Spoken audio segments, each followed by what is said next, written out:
कहानियों के इस चैनल में आपका फिर से स्वागत है। कब तक आखिर तुम्हारे परिवार वालों को खुश करने के चक्कर में मैं अपनी इच्छाओं को मारती रहूंगी? मेरी इच्छा कोई मायने नहीं रखती तुम्हारे लिए। अगर ज़रा सा भी अपनी मर्जी के कुछ बदलाव कर दूं तो घर में हंगामा हो जाता है। ऊपर से आज ये सब। भारती ने अपने पति रमन से कहा, देखो भारती, तुम अब इस घर की बहू हो। इस घर के लोगों को खुश रखना तुम्हारी जिम्मेदारी है। अगर उनको खुश रखने के लिए तुम्हें तुम्हारी कुछ इच्छाएं छोड़नी पड़ती हैं तो छोड़ दो ना, क्यों बात को पकड़कर बैठी हो? रमन उल्टा भारती को डांटते हुए बोला, इस 1 साल की शादी से मैं अपनी इच्छाएं मारती ही तो आ रही हूँ। इस कदर मैं अपनी इच्छाओं को मारकर अपनी पूरी जिंदगी तो नहीं जी सकती, क्योंकि इतना तो मुझे समझ में आ चुका है कि एक बहू से कभी कोई खुश नहीं रहता। भारती ने कहा, भारती क्यों बात का पतंगड़ बना रही हो? कुछ दिनों के बाद तो हम वैसे भी दूसरे शहर में शिफ्ट हो ही रहे हैं। फिर कुछ दिनों के लिए इन बातों पर ध्यान देना छोड़ दो। एक तो तुम माँ से बेवजह लड़कर आ गई, थोड़ी शांति रख लेती। ऊपर से अब बड़बड़ा भी तुम ही रही हो। रमन ने आवाज़ ऊंची करते हुए कहा, मैं लड़कर आई हूँ? उल्टा मुझ पर ही इल्ज़ाम लगा रहे हो। तुम्हारे छोटे भाई ने खाने की थाली उठाकर मेरे ऊपर फेंक दी, वो नहीं दिख रहा तुम्हें? उसे समझाने की जगह उल्टी मम्मी जी उसका साथ दे रही थी। भाभी हूँ मैं उसकी, इज्जत की हकदार तो मैं भी हूँ। भारती ने भी अपनी आवाज़ ऊंची करते हुए कहा, आवाज़ ऊंची करने की ज़रूरत नहीं है तुम्हें। सिर्फ भाभी हो जाने से इज्जत की हकदार नहीं बन जाते हैं, इसके लिए इज्जत कमानी पड़ती है। क्या ज़रूरत थी तुम्हें सब्जी में टमाटर डालने की? तुम्हें पता है ना, इस घर में सब्जी में दही पसंद है। मम्मी घर पर नहीं थी तो थोड़ा इंतजार कर लेती। मम्मी आ तो रही थी घर पर, हमेशा तो सबकी इच्छा के अनुसार बनाती हूँ। आज अपनी इच्छा से टमाटर डाल दिए, वो भी काफ़ी इंतज़ार के बाद। तो एक दिन बिना पसंद के खा नहीं सकते थे, जो थाली ही उठाकर मेरे ऊपर फेंक दी। मैं भी तो खाती हूँ वो सब चीज़ें जो तुम लोगों को पसंद है, पर मुझे नहीं। भारती ने कहा, तुम बहू हो इस घर की और तुम्हें सबके हिसाब से अपने आप को ढालना पड़ेगा। तुम्हारे लिए हम लोग अपनी पसंद बदलने वाले नहीं हैं, समझी ना? अब मुझे कोई बात नहीं करनी रमन ने कहा। आखिर रमन ने ये कहकर बात को वहीं ख़त्म कर दिया और कमरे से बाहर चला आया। बाहर ये बातें उसकी माँ कमला जी भी सुन रही थी। अपने बेटे की बातें सुनकर वो मन ही मन बहुत खुश हुई कि कम से कम बेटे ने तो बहू को ही दबा कर रखा है। अब भारती अपनी ज़बान नहीं चलाएगी। जब से भारती की शादी हुई थी वो यही सब बर्दाश्त कर रही थी। हर कोई उसे ही सुना देता था। आधे से ज़्यादा लड़ाई झगड़े की फसाद उसका देवर मनीष था। मनीष का गुस्सा हमेशा नाक पर ही रहता था। अगर उसके मन का ना हुआ तो बस बिगड़ जाता और फिर जो मुंह में आता वही बोलता था। ये तक नहीं देखता था कि भारती का ओहदा उससे बड़ा है, पर उसे समझाने की जगह रमन और कमला जी उल्टा भारती को ही डांटते थे। तू ही जानबूझकर ऐसा काम करती है कि वो बिगड़ जाता है। छोटों से अपनी इज्जत करवाना तुझे आता ही नहीं है, फिर उम्मीद करती है कि वो तेरी इज्जत करे। बस ये कहकर हमेशा मनीष के गलत को सही साबित कर देते थे। वो एक काम भी खुद से नहीं करता था, यहाँ तक कि पानी का गिलास भी उसको उसके पास ही ला कर दो। कभी उठकर रसोई से खुद नहीं लेता। आज भी बात ज़रा सी थी।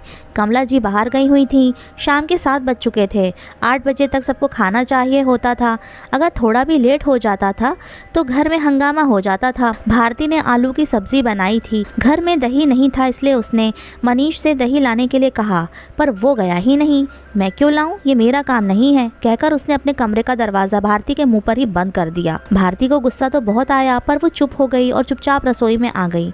मम्मी जी घर पर नहीं थी। उसने सोचा हमेशा ही दही की सब्जी बनाती हूँ, आज चलो टमाटर ही डाल देती हूँ। बहुत दिन हो गए मुझे सब्जी में टमाटर डाले हुए, शादी से पहले ही खाए थे, इसलिए उसने सब्जी में टमाटर डाल दिए।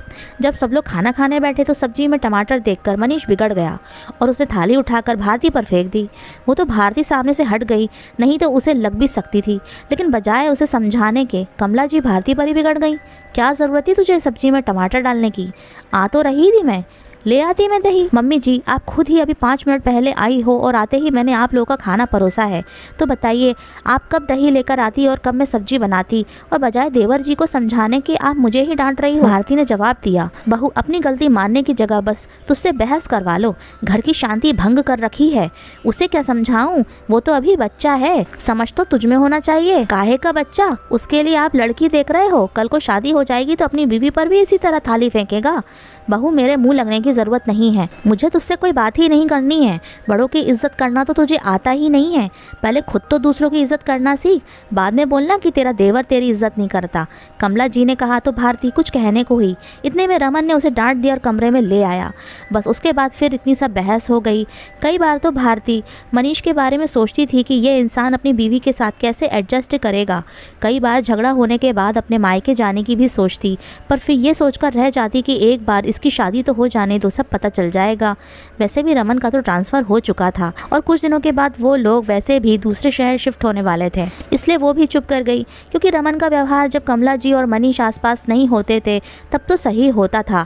आखिर कुछ दिनों के बाद भारती रमन के साथ दूसरे शहर में शिफ्ट हो गई। शिफ्ट होने के कुछ दिनों के बाद ही कमला जी ने खबर दी कि उन्होंने मनीष की शादी पक्की कर दी है और कुछ दिनों के बाद ही मनीष की शादी रेवती से हो गई। शादी के बाद कुछ दिन रुककर भारती वापस अपने शहर आ गई। अक्सर भारती के दिमाग में यही चलता रहता था कि बेचारी रेवती कैसे सब कुछ अकेली झेलती होगी। खैर, जब 7 महीने के बाद भारती का रमन के साथ दोबारा अपने ससुराल जाना हुआ तो वो वहाँ का माहौल देखकर बड़ी हैरान रह गई। जो देवर कभी उठकर पानी का एक गिलास भी रसोई से नहीं लेता था, आज वो अपनी पत्नी के साथ घर के कामों में मदद कर रहा था।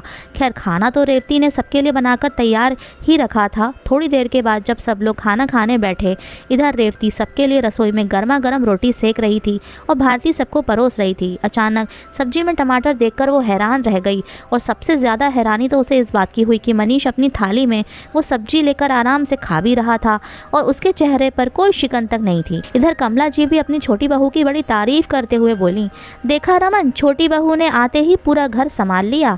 आजकल घर में बड़ी शांति रहती है। ये अच्छे से जानती है कि कैसे सबको खुश रखना है। खाना भी बहुत अच्छा बनाती है। रेवती कभी भी शिकायत का मौका नहीं देती है किसी को। ये सुनकर भारती ने रमन की तरफ देखा तो रमन चुपचाप नजरें नीचे किए खाना खा रहा था, कुछ भी नहीं कह रहा था। जानता था कि भारती के मन में 10 बातें घूम रही होंगी, इसलिए कुछ नहीं बोला। लेकिन भारती से बर्दाश्त नहीं हुआ तो उसने कहा, हाँ मम्मी जी, अब शांति ही रहेगी ना। आखिर अपनी बीवी के आगे तो अच्छे अच्छे पानी भरने लग जाते हैं। थालियाँ उठाकर फेंकने का सिस्टम तो सिर्फ भाभी के सामने ही होता है। बीवी के सामने तो जो नहीं खाते थे वो भी खाने लग गए। तभी रेवती रसोई से गर्मा गर्म रोटी लेकर आई। उसे देखकर रमन ने भारती को घूर कर देखा तो वो चुप हो गई, लेकिन जहाँ जहाँ उसे मौका मिलता वहाँ वहाँ वो ज़रूर बोलती थी। आखिर वो इतना बर्दाश्त करके जो बैठी थी, सारी भड़ास निकालने का मौका ही अब उसे मिला था। और सबसे बड़ी बात, ना सास, ना पति और ना देवर, अब कोई उसे जवाब नहीं दे पा रहा था। तो दोस्तों, कैसी लगी आपको हमारी ये कहानी, हमें कमेंट करके ज़रूर बताइएगा। और इसी तरह की अच्छी अच्छी कहानियाँ सुनने के लिए हमारे चैनल को शेयर कीजिए और सब्सक्राइब करना भी ना भूलिएगा।